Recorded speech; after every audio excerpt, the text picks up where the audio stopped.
everyone. Unaccustomed as I am to public speaking, I'm going to stay right behind here so you can't see my legs shaking. And if I venture out there, beware, I might not get back. So my journey with Forever began 10 years ago.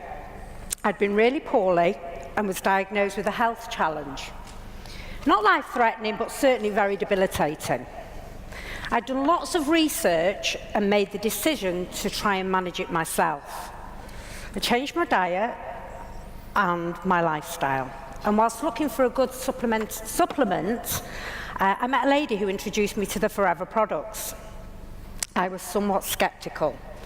After all, how was wacky cactus juice going to help me?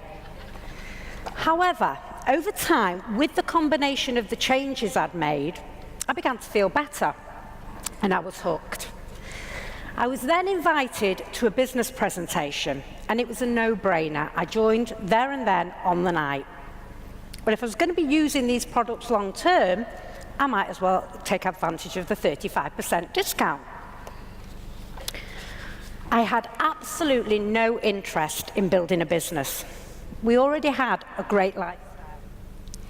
A nice house, nice cars, 5-star holidays, and I didn't need to look at the price tags when I went shopping, which was great. But one of my favorite sayings, and I use it a lot, is never say never. Okay, good afternoon, I'm Ian. I'm an architect, and as you can see, I'm a retired male model. Yeah, right.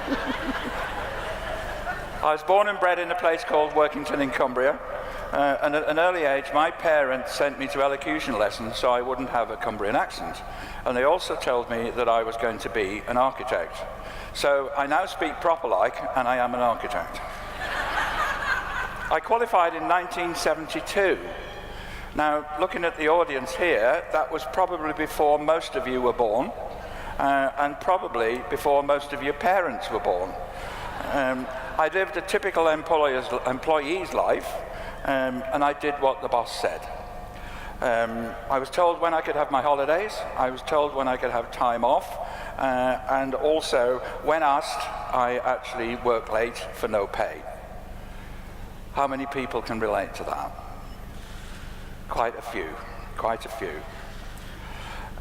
If I was 10 minutes late the following week, I got ticked off.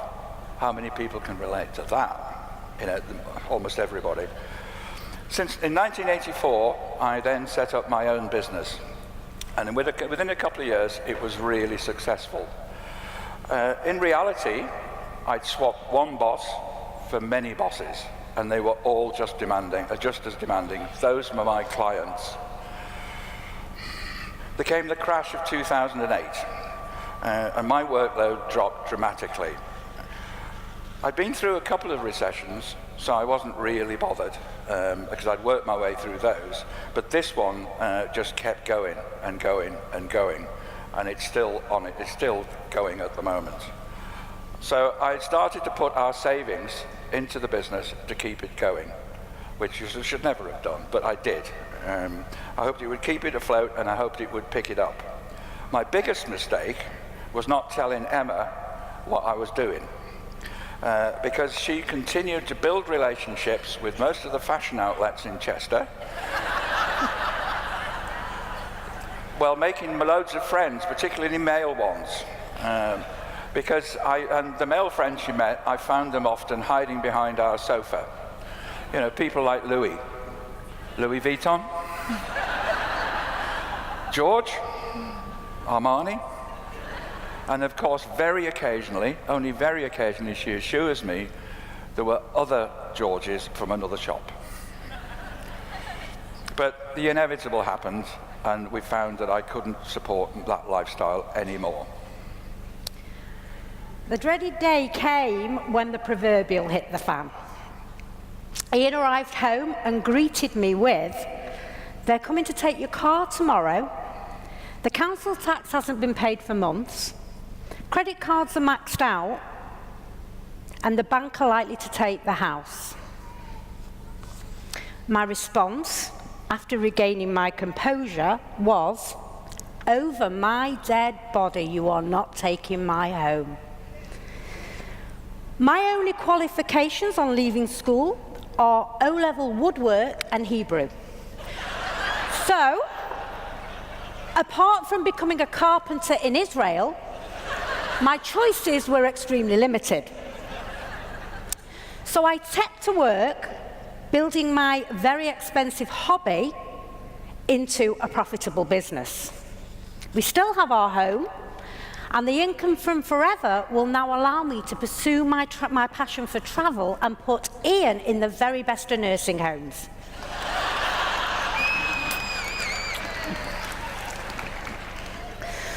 So what is the secret? I wasted so much precious time trying to find this secret. I truly believe that the leaders were keeping it very secret indeed. I went to all the events, success days, business presentations, and I strategically placed myself on tables at lunch next to the people I thought were in the know. They obviously knew I was listening because they kept very quiet. But at last I found it. Do you want to know what it is? They don't want to know, Ian. Should we go? Well, you really want to know what it is? There isn't one. The only thing that was stopping me was the 6 inches between my ears. In my head, I was complicating everything. It's what they've been teaching us to do all along. And I recognise that if I'd have listened in the beginning, I'd be at a much higher pin position today. But everybody's journey is different. It's very simple. Use the products, recommend the products, and share the opportunity. TTP, talk to people. Forever has given us the tracks to run on. It's all in this amazing book, First Steps to Manager, put together by leaders to help us, and they've already walked the walk. I carry it everywhere I go. This is a monkey see, monkey do business. It's all about duplication. But I had a fear using the phone. It was an irrational fear, and it wasn't just since I joined Forever, it was in general. I'd had it all my life. So I had to find a way to make it work for me. So I started researching. I started going to networking groups. I started socializing more, face-to-face, having coffee with people, and my favorite hobby, shopping. But with a purpose this time, not to come home with loads of bags. Anywhere I could engage with people and build relationships. I actually still work this business part-time, but this is a typical day for me when I'm on purpose. In the morning, I'll catch up with messages and respond to emails, and I'll connect with various team members if they're going for incentives or they need a bit of help. Then I have to exit the house. I can isolate. So this is a non-negotiable for me. I have to do it. Business networking comes next, one-to-ones with other business owners to see how I may be able to help them with their business. Not Forever business owners, but other businesses. After all, givers gain. The more business I give them, the more likely they are to help me. And then back to my favorite hobby, shopping with a purpose. It's to build new relationships and nurture relationships that I've already made with people in those shops. And my aim from this is at least minimum 5 new contacts per day about the business opportunity, and then 5 about the products. Evening consists of business presentations, launches for new team members, team sizzles, and Skype calls with global team, and then for a review of my day and checking what I need to do for the following day. When I'm not actually working, Forever is always at the forefront of my mind. Well, why wouldn't it be? It's changed our lives. It'd be selfish for me to keep it to myself. I'm always listening for opportunities to engage with people. It may not always be appropriate to bring up the opportunity, but I genuinely love hearing people's stories, and there may be a chance later on to talk to them about either the products or the business. I often change the places I eat in, just so I can meet new people, and the places I have my nails done in, so I can build new relationships. Anywhere I can talk to people, because face-to-face is not a problem to me. I like to see the white of people's eyes. But the phone is still my fear, I have to be honest. I will conquer it one day, because I've conquered so many other things during my time in this business, and I'm sure of that. A recent prospect came from the security check at Manchester Airport. And we were on our way to the Eagle Rally. The security guy was intrigued by our Forever branded suitcases. And after a brief conversation, it led him to telling me he was very unhappy in his job. And he willingly gave me his phone number. By the time I'd reached Phoenix, obviously we'd reached Phoenix, I took him with me. The security guy had already visited the website and wanted to meet as soon as I came home, and that now has taken place. Okay, so the next thing that we've been asked to look at is how we plan for the first quarter of 2019. The first 3 months of the year are the most crucial 3 months of our period, because that sets the standard for what we're going to be doing for the rest of the year. As my old mum used to say, start as you mean to carry on. We've learnt that if we're serious about building a business, we have to plan ahead. Our planning for 2019 begins in October 2018.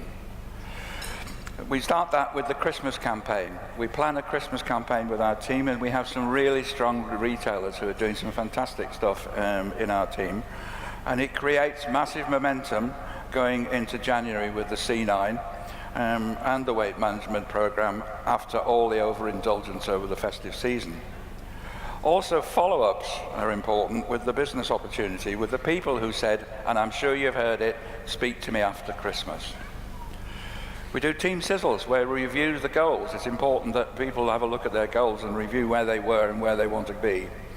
They plan from the last team sizzle. We usually have a lot of fun in all these team sizzles. The last one involved me testing the new face mask. Can you tell? That was hilarious, apparently. So we have individual one-to-one planning for those in the team who don't want to talk in front of the others in their goals. Because people are good at some things and other people are good at others. They all have their own goals and skills. And as a team, we make sure that we put success days, business presentations and trainings in the diary for the whole of 2019. That is non-negotiable. So those who know us know we have a good number of people coming to the BPs and to success days and to trainings. And what is also important is we go to the trainings ourselves. We don't just send them off there. So events are booked in advance. We're already looking at Valentine's Day, and we're already looking at Easter and other business trainings. If we hit the ground running in January, the year will go as planned. It's easier to be ahead of the game than it is to catch up. January is one of our best months for retailing and prospecting. The reason for that is that people have spent 2 weeks at home over the Christmas break and have been to reflect on what their lives are. A lot of people change things after Christmas, or intend to change things, so we're there ready to help them when we can. And anything they're dissatisfied in, usually it's their job, then we're ready for a one-to-one with them. So, on to the Eagle trips. I just want to share a little bit of an experience of being on them. So our first trip was Lake Tahoe. It was a total game changer for us. We'd heard stories about these trips and seen pictures, but it's a totally different ball game when you're actually there in person. The atmosphere is electric. I've never seen so many positive and happy people in one place. We were treated like royalty, from coming off the plane We had training from world leaders and met them. They were no longer just pictures on a screen or in a video. And we met so many other FBOs from around the world who we've stayed in contact with, and we share lots of knowledge and lots of tips. And the fun. Anybody ever been to a forever party? Oh, a few of you. Okay, well, we need to throw another one, Bob. They definitely know how to show us a great time. Ian, in flares and a fluorescent pink shirt, was a sight for sore eyes. Then, if that wasn't enough, they flew us from Lake Tahoe to Dallas for a barbecue and a rodeo at South Fork Ranch. We came away with so many fabulous memories and reams of notes from world-class training. We vowed we would never ever miss an Eagle trip again. Our next trip was Cancun, another 5-star resort where we added a week for a holiday for ourselves, and I could be seen daily by the pool with my laptop. It was a great conversation starter with other guests and proves this is a truly portable business. Next was Greece, another 5-star resort with private pools on the balcony. I kid you not. Then came Barcelona, and Forever had a huge cruise ship. The atmosphere at sea, again, was electric. And the next one that we've recently come back from was Phoenix. And it included a trip to our fabulous head office in Stockdale and our second meeting with the amazing Rex Morn. If you get the chance, I definitely recommend you visit there. It is truly spectacular. Our next one is a choice this time of Phoenix or Thailand. And we've practically done it. So now to see how many people from our team we can help get there with us. One of the things that happened was that when we became managers, our belief in ourselves has grown as managers, but we were looking for the next step and what to go move forward to. And that next step seemed far too far away for the likes of us, because we'd never imagined on going on any of these trips when we first started. We thought it was for other people. And Forever, excuse me, introduced Eagle Manager. Absolutely ingenious. This was the catalyst that motivated us and to move forward. It was our light bulb moment. The Eagle incentive has been running for 6 years, I think. This is the 7th. And we qualified for 5 of them, the last 5. What happened in year 1 when it went to Sardinia? We didn't qualify. Why? We didn't have a plan. We did not have a plan, and by the time we got one, it was too late. So year 2, Lake Tahoe. We made a clear plan, and you can see a sort of thing. I went out and bought a map of the world, and I drew a flight path from the UK to Lake Tahoe. It's like a sort of crescent, like a sort of rainbow. And on that, we split it up into months, and we had 60 CCs each month to achieve, and then we split it up into weeks, and then we split it up into days. To be an Eagle manager with you and your team, you need to achieve 2 CCs a day. Nothing. And we did that, and it was, we put 60, but we aimed a little bit higher just in case we needed to fall back, and it was a great visual motivator. We've done that every year since, and we obviously do more detailed planning on paper, but it's now become a habit, and habits are very difficult to get rid of. So focusing on Eagle led us to the other incentives, which we knew would happen. So Forever to Drive, affectionately known as Car Plan, 50 Club, 75 Club, and it says on there on track for 100 Club, which, if our calculations are right, and I hope they are, Ian, we did yesterday.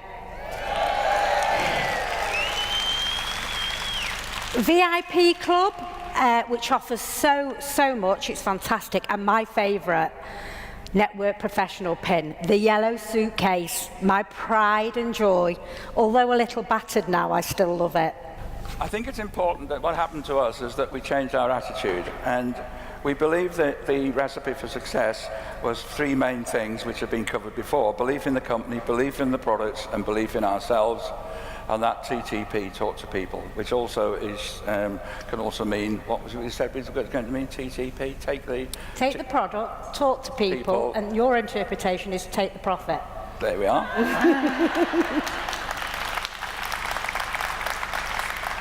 So that's what we've been doing. So these three things are paramount. And if 2 out of 3 are no good to us because it just doesn't work.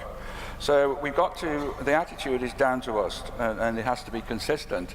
And when we were asked to speak about consistency, we realized that we needed to talk about attitude, because if we don't have the attitude, we can't do anything else. So I'm going to go off script now, so that means we're going to go on longer than the 4 hours that we planned. And because I just want to tell you that Emma doesn't know about this, so I'll be in trouble. And Sam, this is why I needed extra sheets. So what some of you don't know is that Emma is in constant pain every day, but her attitude remains positive, and she says, no pain, no gain. And I know when she's talking to people, she's constantly listening out for potential in that person and a strong why. She's a great listener and has the unique ability to make people feel special, and they naturally open up to her. She doesn't look for the 1.177 cc stamped on their forehead. So what's my role in this? I was adamant when Emma came back with this opportunity that she was not to do it. I told her she wasn't to join, and it's one of those things. I did it to protect her and me, because it was new to me, and I was a bit scared of it. I couldn't see how it would work, and I was closed-minded, and I know that. So to cut a long story short, as a dutiful wife, she joined. So what do? Well, in fact, I'm Emma's pimp. I'm the guy standing outside the changing rooms, talking to the guys outside the changing rooms, while she's inside. And if the opportunity arises, I may, where appropriate, I may say to these guys, sounds like your wife needs to talk to my wife. She's in there, she'll be out in a minute. And that leads to quite a few conversations. And throughout my working day, I'm still listening to opportunities to pass on to Emma, and if I feel brave enough, I'll deal with them myself. But going back to Emma, and this is where I'm in double trouble, really. The woman you see today on stage is not the same as the one that came into Forever 10 years ago. I know her heart is pounding and being up here today, but it's a huge achievement and recognition for how far she's come. 10 years ago, she was extremely shy and still can be. She had no self-esteem and would, in a situation where we had to speak to people, push me forward for me to do the speaking. Nowadays, she pushes me out of the way. So what changed? Attitude. Her attitude changed, and a really strong why. For us, Forever is more than a business opportunity. It's also given us a huge amount of self-development, which has benefited all areas of our lives. It's here for everyone, and you just have to plug it in. So I want to show you something which I believe epitomizes what we're trying to say.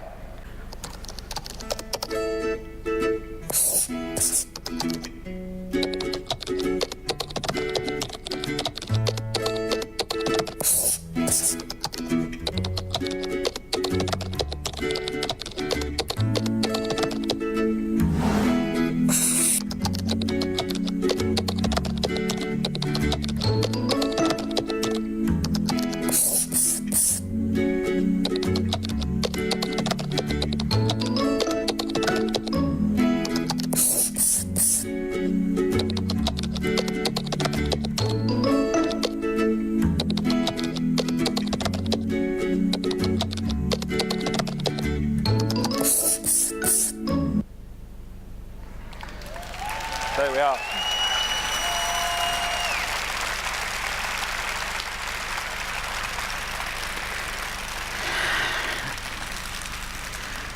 So, we're nearly finished now. These are some of the great times we've had. You can see we're laughing and smiling in all of those pictures. And I can't leave here today without saying some thank yous. Firstly, to Rex Morn for giving us this amazing opportunity and helping ordinary people like ourselves achieve extraordinary things. Then our amazing team, both in the UK and globally, for being truly awesome. You inspire us every single day. Jeanette and Hugh Harris, can't see where they are. So I've lost my place. Jeanette and Hugh Harris for being a great support and helping us in setting up the Wrexham business presentation and the ongoing support across Wales. How can we not thank the one and only Paul Brown? Not only our upline, but also our very special friend. There's only one Paul Brown, and for those of you who know him, I'm sure you'll agree he's a diamond, literally. Well done, mate.